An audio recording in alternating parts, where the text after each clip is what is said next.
पुढचे 2 महिने संजय राऊत हे प्रसार माध्यम आणि राजकीय बैठका, आंदोलनं आणि सार्वजनिक कार्यक्रमांमध्ये दिसणार नाहीत. माझ्या प्रकृतीमध्ये गंभीर स्वरूपाचा बिघाड झालेला आहे अशी माहिती संजय राऊतांनी ट्विट करत दिली आहे. दरम्यान पंतप्रधान मोदींनीही ट्विट करत राऊतांची प्रकृती लवकर सुधारावी अशी प्रार्थना केली आहे. पुढचे 2 महिने संजय राऊत हे प्रसार माध्यम, राजकीय बैठका, आंदोलनं आणि सार्वजनिक कार्यक्रमांमध्ये दिसणार नाही, कारण संजय राऊतांच्या प्रकृतीमध्ये गंभीर स्वरूपाचा बिघाड झालाय. संजय राऊतांनी ट्विट करत याची माहिती दिली. सोशल मीडियामध्ये केलेल्या पोस्टमध्ये संजय राऊत काय म्हणाले तेही पहा. आपण सगळ्यांनी माझ्यावर कायम विश्वास ठेवला आणि प्रेम केलं, पण सध्या अचानक माझ्या प्रकृतीमध्ये काही गंभीर स्वरूपाचे बिघाड झाल्याचं समोर आलंय. उपचार सुरू आहेत. मी यातून लवकरच बाहेर पडेन. वैद्यकीय सल्ल्यानुसार मला बाहेर जाणं आणि गर्दीमध्ये मिसळणं यावर निर्बंध घालण्यात आले आहेत. त्यास नाईलाज आहे.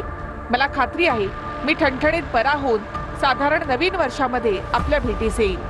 आपलं प्रेम आणि आशीर्वाद असेच राहू द्या, असं ट्विट संजय राऊतांनी केलं आहे.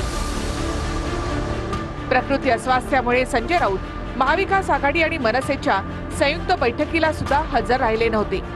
शनिवारच्या निवडणूक आयोगाच्या विरुद्धच्या मोर्चातही संजय राऊत दिसणार नाहीत.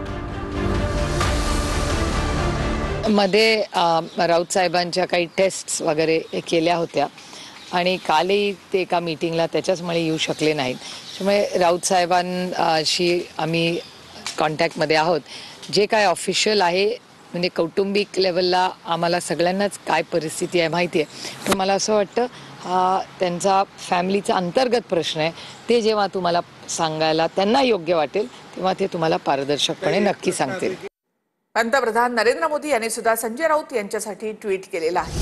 राऊतांची प्रकृती लवकर ठीक व्हावी अशी प्रार्थना मोदींनी केली आहे. पंतप्रधान मोदींच्या ट्विटनंतर संजय राऊतांनी सुद्धा त्यांचे आभार मानले.